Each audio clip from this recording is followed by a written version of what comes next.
Assalamualaikum warahmatullahi wabarakatuh.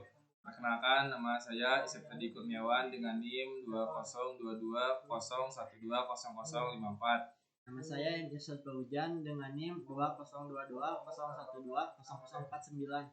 Dan saya Paulus Muhammad Naufal dengan NIM 2022012053. Di sini kami akan menjelaskan mengenai pengertian osiloskop, fungsi osiloskop, bagian-bagian serta cara simulasi penggunaan osiloskop.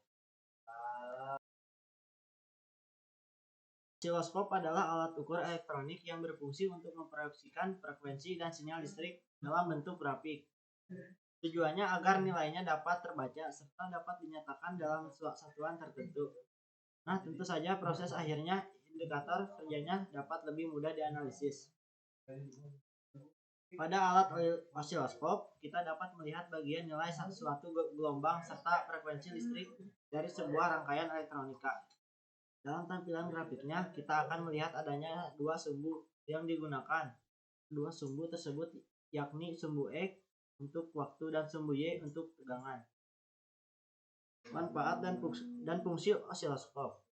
Secara umum, fungsi osiloskop adalah untuk memetakan serta memproyeksikan sinyal dan frekuensi pada sebuah komponen elektronika.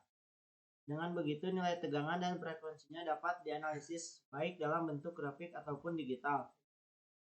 Ada beberapa manfaat dan fungsi dari osiloskop, diantaranya yaitu: 1. Digunakan sebagai alat ukur frekuensi sinyal yang terisolasi.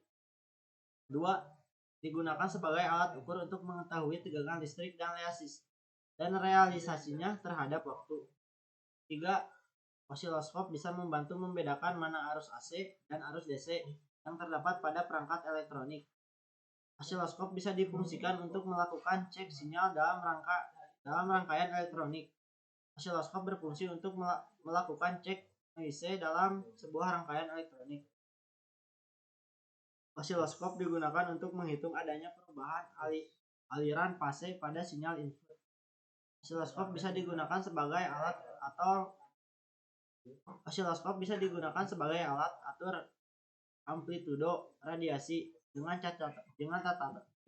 catatan amplitudo radiasinya ini berasal dari generator, pemancar radio, pembangkit sinyal dan lainnya. Saya akan menjelaskan mengenai bagian-bagian osiloskop. Yang pertama, di sini ada tombol power on dan off, berfungsi untuk menghidupkan dan mematikan osiloskop. Lalu, yang kedua ada lampu indikator, berfungsi sebagai indikasi osiloskop dalam keadaan on, lampu hidup, atau off, lampu mati. Yang ketiga ada rotation. Rotation pada osiloskop berfungsi untuk mengatur posisi tampilan garis pada layar agar tetap berada pada posisi horizontal. Untuk mengatur rotation ini biasanya harus menggunakan obeng untuk memutarnya. Lalu yang keempat ada intensity. Digunakan untuk mengatur kecerahan tampilan bentuk gelombang agar mudah dilihat. Kelima ada fokus. Digunakan untuk mengatur penampilan bentuk gelombang sehingga tidak kabur. Yang keenam ada call. Call digunakan untuk kalibrasi tegangan peak to peak, P dikali P, atau tegangan puncak ke puncak. Selanjutnya nomor 7 ada position. Position digunakan untuk mengatur posisi vertikal masing-masing saluran atau channel dan memiliki pengatur position. Yang ke-8 ada invert. Saat tombol ditekan, sinyal input yang bersangkutan akan dibalikan. Kemudian ke-9 ada saklar volt atau diff. Saklar yang digunakan untuk memilih besaran tegangan per cm volt per diff pada layar osiloskop. Umumnya osiloskop ini memiliki dua saluran atau dua channel dengan dua saklar volt atau diff. Biasanya tersedia pilihan 0,01 volt per diff hingga 20 volt per diff. Yang ke-10 ada variabel. Variabel berfungsi pada osiloskop adalah untuk mengatur kepekaan atau sensitivitas arah vertikal pada saluran atau channel yang bersangkutan. Putaran maksimum variabel adalah hal yang berfungsi untuk melakukan kalibrasi tegangan 1 volt tepat pada 1 cm di layar osiloskop. Yang ke-11 ada AC/DC. Pilihan AC digunakan untuk mengukur sinyal AC. Sinyal input yang mengandung DC akan ditahan atau diblokir oleh sebuah kapasitor. Sedangkan pada pilihan posisi DC, maka input terminal akan terhubung langsung dengan penguat yang ada dalam osiloskop dan seluruh sinyal input akan ditampilkan pada layar osiloskop. Nomor 12 ada GND. Jika tombol GND diaktifkan, maka terminal input akan terbuka. Input yang bersumber dari pengaturan internal osiloskop akan ditahankan atau grounded. Yang ke-13 ada vertical input channel 1 sebagai vertical input untuk siaran 1 atau channel 1.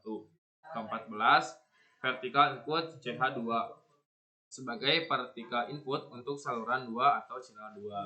Kemudian nomor 15 di sini ada saklar mode. Saklar mode pada umumnya terdiri dari 4 pilihan yaitu CH1, CH2, dual, dan ADD. Yang dimana CH1 untuk tampilan bentuk gelombang saluran 1, CH2 untuk tampilan bentuk gelombang saluran 2, dual untuk menampilkan bentuk gelombang saluran 1 dan saluran 2, dan ADD untuk menjumlahkan kedua masukan saluran secara jabar. Hasil penjumlahannya akan menjadi satu gambar bentuk gelombang pada layar. Kemudian nomor 16 di sini ada kali 10 mag untuk pembesaran magnification frekuensi hingga 10 kali lipat. Yang ke-17 ada position berfungsi untuk penyetelan tampilan kiri kanan pada layar. Yang ke-18 di sini ada XY. Fungsi XY ini digunakan input saluran 1 akan menjadi eksis Y dan input saluran 2 akan menjadi eksis Y. Kemudian selanjutnya 19 di sini ada saklar time per dip. Digunakan untuk memilih skala besaran waktu dari suatu periode atau per satu kotak cm pada layar osiloskop. Yang ke-20 di sini ada tombol call atau time per dip. Ini berfungsi untuk mengkalibrasi time per dip. Nomor 21-nya ada variabel berfungsi pada hubungan horizontal adalah untuk mengatur kepekaan atau sensitivitas time per dip. Nomor 22 ada GND merupakan konektor yang dihubungkan ke ground atau tanah. 23 ada tombol chop dan alt. Menggunakan potongan dari saluran 1 dan saluran 2, alt atau alternate adalah menggunakan saluran 1 dan saluran 2 secara bergantian. Yang nomor 24 di sini ada hold off berfungsi untuk mendiamkan gambar pada layar osiloskop. Nomor 25 ada level atau trigger level digunakan untuk mengatur gambar yang diperoleh menjadi diam atau tidak bergerak. Nomor 26 di sini ada tombol norm atau auto. 27 ada tombol lock. 28 ada saklar coupling yang berfungsi untuk menunjukkan hubungan dengan sinyal searah DC atau bolak-balik AC.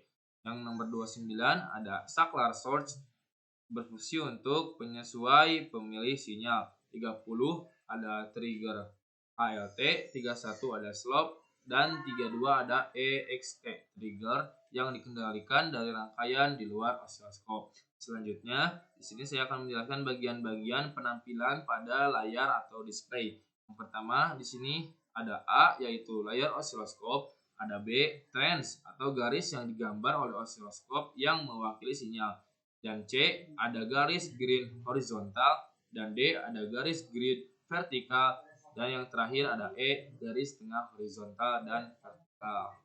Demikian mengenai bagian-bagian daripada osiloskop. Nah, di sini untuk simulasi osiloskop online. Beberapa ada LFG and DC generators, 2 DC generators, and 2 LFGS. Di sini saya akan menjelaskan sedikit bagaimana perhitungannya menggunakan osiloskop. Pertama, nyalakan tombol power. Tombol power untuk generator sinyal. Saya di sini hanya memakai channel 1. Nah, untuk perhitungannya itu sendiri bisa dihitung melihat dengan gelombangnya. Untuk menghitung tegangan peak to peak atau tegangan puncak ke puncak, ini adalah menjumlahkan jumlah kotak vertikal. Nah, di sini 1, 2, 3, 4 kotak vertikal dikali dengan skala volt dip. Di sini saya menggunakan 2 volt dip. Berarti tegangan puncak ke puncaknya 4 dikali 2 sama dengan 8 volt. Untuk tegangan maksimum kotak vertikal untuk tegangan maksimum ini rumusnya 0,5 dikali tegangan puncak ke puncak. Untuk tegangan puncak ke puncaknya tadi adalah 8 volt. Berarti untuk tegangan maksimumnya yaitu 8 dikali 0,5 sama dengan 4 volt. Untuk mencari periode sendiri, periode dihitung dari panjang gelombang. Panjang satu gelombang di sini ada 2 kotak. 2 kotak dikali dengan skala time per dip. Time per dip menggunakan 5. Jadi untuk periodenya 2 dikali 5 sama dengan 10 milisecond. Yang terakhir untuk menghitung frekuensi sama dengan 1 per periode. Jadi sama dengan 1/10 atau 0,1 Hz. Nah, untuk perhitungannya mungkin sekian. Nah, di sini kita bisa mengatur untuk amplitudonya biar bisa diperbesar ataupun diperkecil. Frekuensi juga sama sekian, bisa diperapat atau direnggang.